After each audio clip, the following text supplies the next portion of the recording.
South Korea continues to see an upward trend in employment this year, logging more than 190,000 more jobs in October. But job growth remains weak among those in their 20s and 30s. And on Thursday, the country is ready to host a record number of test takers for one of South Korea's biggest annual events, the college entrance exam, or Suneung. In the U.S., meanwhile, the funding bill aimed at ending the country's longest federal shutdown in history now goes to the House for a final vote after Senate passage on Wednesday. South Korea's job market extended this year's positive momentum, adding over 190,000 jobs last month. But trends varied across industries and age groups. Our Moon Jeong has our top story tonight. South Korea saw a continued upward trend in employment last month, but employment losses persisted in manufacturing and construction, as well as among the younger population. According to the Ministry of Data and Statistics on Wednesday, the number of employed people stood at over 29 million in October, adding more than 190,000 jobs.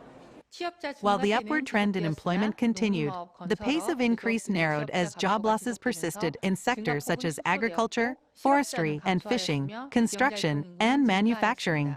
Meanwhile, the number of unemployed people decreased, and the economically inactive population increased. Employment data in the manufacturing and construction sectors remained sluggish. The manufacturing sector had more than 50,000 jobs in October from a year earlier, extending its downturn to a 16th consecutive month. The construction industry also continued to struggle, losing more than 120,000 jobs to continue its decline for the 18th straight month. On the other hand, the number of employed individuals increased in sectors such as wholesale and retail, arts, sports and leisure, accommodation, and restaurants. Officials attributed this increase to government initiatives, including the Livelihood Recovery Consumption Coupons. By age, older adults primarily led the overall job growth, and while employment also rose for those in their 30s, job numbers declined for all other age groups. Notably, young people aged 15 to 29 experienced the steepest drop, with their employment rate recording its 18th consecutive monthly decline. In contrast, the rising number of economically inactive individuals taking time off to rest was especially pronounced among those in their 30s, reaching its highest level since data collection began. A government official explained that despite their generally strong employment and economic activity rates, fewer people in their 30s were inactive due to childcare or housework, with more now simply choosing to rest. Moon Jeong, Arirang News. The $1 exchange rate surpassed 1,470 Korean won during intraday trading on Wednesday, the highest figure in 7 months. The Seoul foreign exchange market saw the $1 rate start at 1,461 won, which rose past 1,471 at around noon. And this marked the highest level since April, when it reached 1,487 won.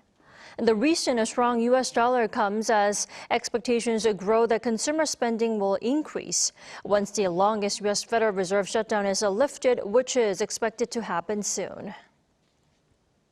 Now, in November every year, there's an event in South Korea that brings the nation to a temporary standstill to support high school seniors and some graduates taking the annual college entrance exam. This year's Suneung takes place tomorrow, and test takers are making their final preparations. Our Kim Do-eun reports. With the annual National College Entrance Exam, or Suneung, just 1 day away, test takers receive their official exam slips. These slips confirm the subjects the student has selected and the specific test center where they will be taking the exam. Examinees are also being instructed on final test-taking procedures. High school seniors are receiving their slips at their respective schools. Graduates retaking the exam are collecting theirs from designated locations such as district education support offices or specific test centers. Now that they have their test site locations, examinees are advised to visit their assigned centers to ensure they are familiar with the route for Thursday. According to the Ministry of Education, a total of 554,174 people have applied for this year's exam. This is an increase of over 31,500 or 6.0% from last year and marks the highest number of applicants in 7 years. This year's competition for university admission is expected to be particularly fierce. This is largely due to the Golden Pick cohort, students born in 2007 during a baby boom that year who are now high school seniors. Graduates account for 28.9%. Their numbers decreased slightly by 1.2% compared to last year's 21-year high, but it's still high compared to other years. That 2025 spike was largely attributed to a temporary significant increase in medical school admissions quotas. For the 2026 admissions, those quotas have reverted to their original 3,123 openings, possibly stopping some retakers aiming for a medical school place. The rules on prohibited items are strict. All electronic devices, including mobile phones, smartwatches, tablets, Bluetooth earphones, and e-cigarettes are banned from the test site. The exam will be held at 1,310 test centers across the country beginning at 8:40 a.m. with measures in place to cut down noise during the exams and workers adjusting commute times to ensure smooth roads are clear for test takers. 김도현, Arirang News. South Korea continues to co-sponsor the UN resolution condemning North Korea's human rights violations, despite speculation that the government could pull back from such efforts to ease tensions on the Korean peninsula. Our Kim Bo-kyung tells us more. South Korea is backing the UN General Assembly's resolution condemning North Korea's human rights violations as one of the 41 UN member states. This, according to the resolution document released on Wednesday. South Korea continued to co-sponsor the resolution from 2008 to 2018, but under the Moon Jae-in administration between 2019 and 2022, it withdrew, citing concerns about the impact on inter-Korean relations. Seoul rejoined in 2023 under the previous Yoon Suk-yeol administration. There has been speculation that the Lee Jae-myung government pushing for dialogue with Pyongyang would withdraw. But with Seoul's renewed backing of the resolution, this shows the Lee government is approaching the North Korea human rights issues as a matter of universal values and principles. In fact, one official from the foreign ministry reportedly said the Lee government believes it to be important to bring about real improvements in the human rights of North Korean residents and thus joined the latest resolution as a co-sponsoring country in cooperation with the international community. The U.S., meanwhile, is not among the sponsoring countries as it withdrew from the UN Human Rights Council in February under President Trump. The latest resolution expressed deep concern about the grave human rights violations in the regime, the pervasive culture of impunity, and the lack of accountability for human rights violations and abuses. It also condemned the reclusive state for using resources on military spending and on illegal nuclear weapons and ballistic missile program rather than securing welfare. The resolution will be introduced at the UN's Third Committee before being brought to the General Assembly plenary next month for final adoption. North Korea has strongly opposed the UN's resolutions on its human rights situation, with Pyongyang's foreign ministry spokesperson last year calling it a grave political provocation that violates the regime's sovereignty. Kim Bo-kyung, Arirang News.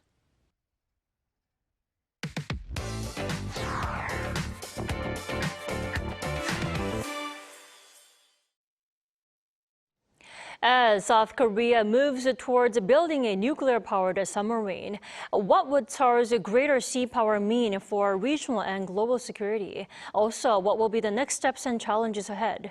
Our Oh Seung provides a look in our diplomatic focus this week.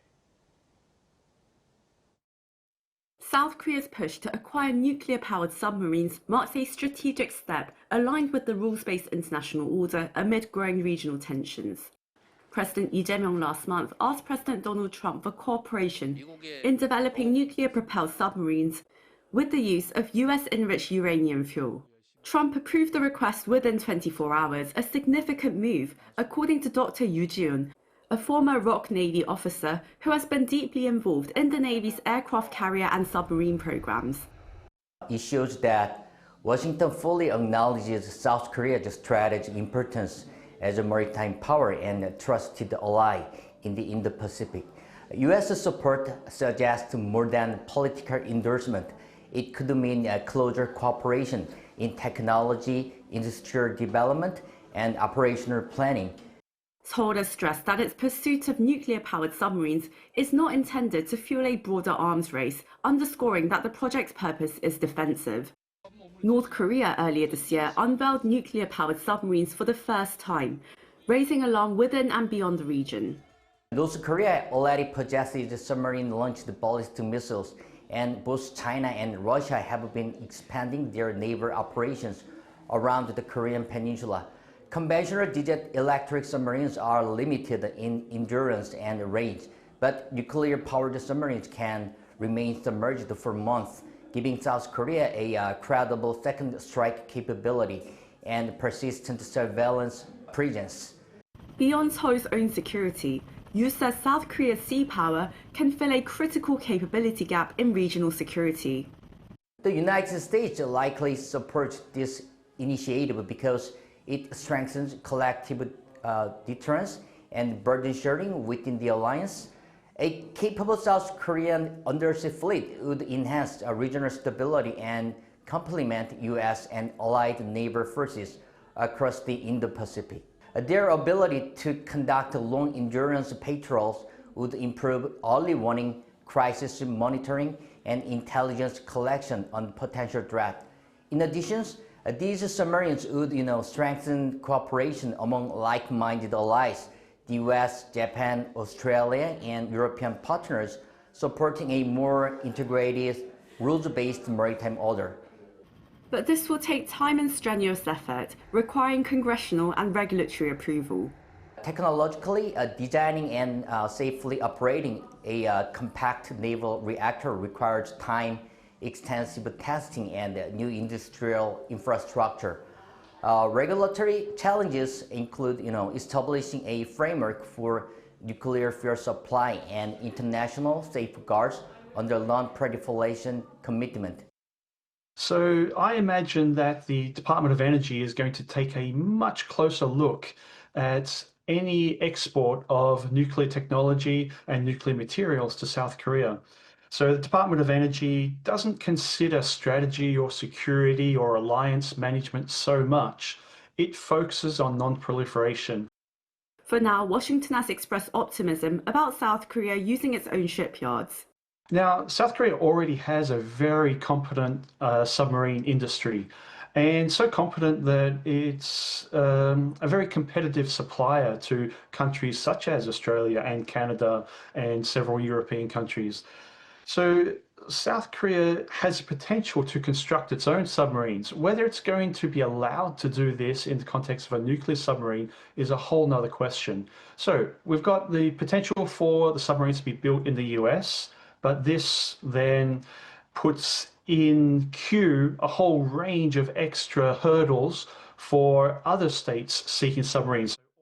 Experts expect around 8 to 10 years for a nuke-powered submarine to be operational, launched in the early to mid-2030s, in line with South Korea's Navy Vision 2045 and the nation's broader goal of achieving a blue water navy capable of global missions. Suneung, Arirang News.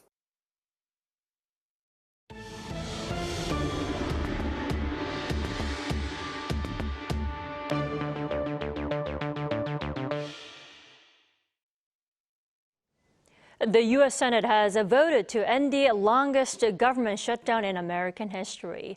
But as lawmakers move to reopen federal agencies, the political battle over healthcare costs, the issue that triggered the shutdown, is far from over. Our Moon Hae-ryun has the details. The U.S. Senate has approved a bipartisan compromise to end the longest government shutdown in American history. The measure passed Monday night by a vote of 60 to 40, breaking a weeks-long stalemate that left hundreds of thousands of federal workers without pay, disrupted food aid for millions, and caused widespread air traffic delays. The bill restores funding for federal agencies that have been closed since October 1st and temporarily halts President Donald Trump's effort to downsize the federal workforce, blocking any layoffs until January 30th. It now heads to the Republican-controlled House, where Speaker Mike Johnson said he plans to move quickly. At the very moment that they do that final vote, I will call all House members to return to Washington as quickly as possible. We'll give a 36-hour formal and official notice so that we can vote as soon as possible to pass the amended CR bill and get it to the President's desk. If passed by the House, the bill would then go to President Trump for his signature, allowing government agencies to reopen immediately. On Tuesday, President Trump marked Veterans Day at Arlington National Cemetery, calling the Senate vote a major victory. And congratulations to you and to John and to everybody on a very big victory. We're opening up our country. Should have never been closed. Should have never been closed. But even as the government reopens, the issue that triggered the shutdown, healthcare costs, is far from resolved. Democrats had pushed to link government funding to the renewal of health insurance subsidies set to expire at year's end. Those subsidies help more than 24 million Americans afford coverage, but they were left out of the final deal. That puts new pressure on Trump and Republicans to deliver on their promises to lower healthcare costs, a challenge that could grow as the midterm elections approach. Trump says he wants to send money directly to patients instead of insurance companies, but the White House has yet to release any details. Critics caution that without renewed subsidies, millions could see their premiums rise, and the Congressional Budget Office projects that roughly 2 million Americans may lose their health insurance next year. As lawmakers move closer to ending the shutdown, the political battle over how to make healthcare more affordable is likely to dominate Washington in the months ahead. 문혜련, Arirang News. President Lee Jae-myung vowed greater local financial support to shift away from a system heavily concentrated in the capital. He presided over a meeting with the heads of local governments at his office on Wednesday, and noting that central and local governments should be equal partners. He said budgetary funding allocated to ensure local governments' financial autonomy will triple to 10 trillion won in 2026, which is more than $7 billion.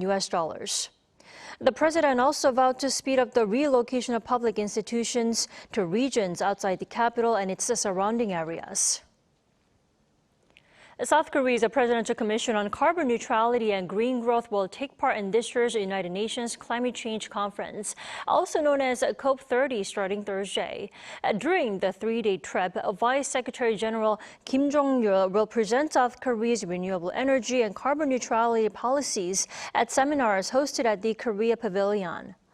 Kim will also meet with the heads of climate committees from the United Kingdom, Canada, Australia, and South Africa to discuss a deeper cooperation in tackling climate challenges. The COP30 conference, which began on Monday, will run until November 21st in Belém, Brazil. Now, on the science front, the fourth launch of South Korea's homegrown space rocket Nuri is set for November 27th. Since this will be Nuri's first nighttime liftoff, final safety checks are already underway. Our Tae-Young tells us more. The next-generation medium-sized satellite number 3 is the main payload of South Korea's domestically developed Nuri space launch vehicle. The satellite will carry out missions related to measurements of the Earth's aurora and magnetic field. The satellite is said to be put into a sun-synchronous orbit about 600 kilometers above the Earth for the aurora observations. Due to the launch site and Earth's rotation, the optimal sun-synchronous orbit launch time is around 1 a.m. The authorities have designated a launch window between 12:54 a.m. and 1:14 a.m. on November 27th from the Naro Space Center in Goheung, Jeollanam-do Province. The exact time will be determined the day before the launch. The space rocket's payload weight has been increased from 180 kilometers to over 500 kilometers, as other smaller satellites for diverse missions will also be carried. The handling of the hydrazine fuel processing, usually for medium-sized satellites or larger, will be independently handled by domestic teams without foreign assistance. The rocket will also carry 12 smaller microsatellites, all produced by domestic researchers and private companies. Compared to the third launch, the total weight has almost doubled, and the targeted altitude for release is 600 kilometers. The head of the Space Launch Vehicle Research Directorate at the Korea Aerospace Research Institute, Han Young-min, shared an update on the ongoing final preparations during an online event Tuesday hosted by the Korea Science Journalists Association. The attention is high on whether the fourth launch of space rocket Nuri will succeed. Cha Yoon-kyung, Arirang News. Korea's largest game exhibition, G-Star 2025, is just a day away. So starting Thursday, game lovers will make their way to Expo in Busan to see the latest product and upcoming releases in gaming. Our Suneung has more. From Thursday, Busan transforms into a global hub for the gaming industry.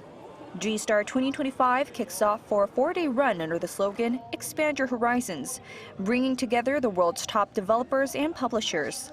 South Korea's leading studios, including NCSoft, Netmarble, and Gravity, will headline the main exhibition hall. Main sponsor NCSoft will take center stage with its upcoming title, Ion 2, and other new global releases, while Netmarble presents fresh games like Solo Leveling Karma and Soul Enchant. The second exhibition hall will feature a global zone with major international players such as Bandai Namco Entertainment and Blizzard. Valve, the developer of Steam Deck, is also returning for this year's Indie Showcase 2.0 Galaxy. Beyond the exhibition floor, the G-Con International Game Conference will explore storytelling and narrative across games, films, and comics, featuring industry icons such as Dragon Quest creator Yuji Horii, Nier Automata director Yoko Taro, and film director Byun Sung-hyun. According to Busan city officials, this year's G-Star will move beyond a festival format to become a global business platform that supports local developers' international reach and strengthens Korea's gaming ecosystem. Traffic around Expo will be partially restricted during the event for safety and crowd control. G-Star 2025 runs through Sunday, showcasing the future of gaming from Busan to the world. Pyongyang, Arirang News.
This morning, some inland and mountainous areas were cold with temperatures below zero. Daegwallyeong started cold at minus 5.7 degrees Celsius and Ponga County at minus 3.5 degrees. As the day went on, the sudden cold went away and the temperatures rose significantly. For Suneung Day tomorrow, mild conditions 2 to 4 degrees higher than the previous year's temperatures will be seen, with the maximum temperature rising to 17 degrees in Seoul. However, as it will be chilly in the morning and evening, test takers should dress warmly to control their body temperatures. Seoul will start off at 8 degrees tomorrow, Gyeongju at 5 degrees. Highs will rise up to 18 degrees in Daejeon, Gwangju and Gyeongju, 19 degrees in Daegu and Jeju. On next Monday, the temperatures will drop sharply to single digits even during the day. That's all for Korea. Here are the weather conditions around the world.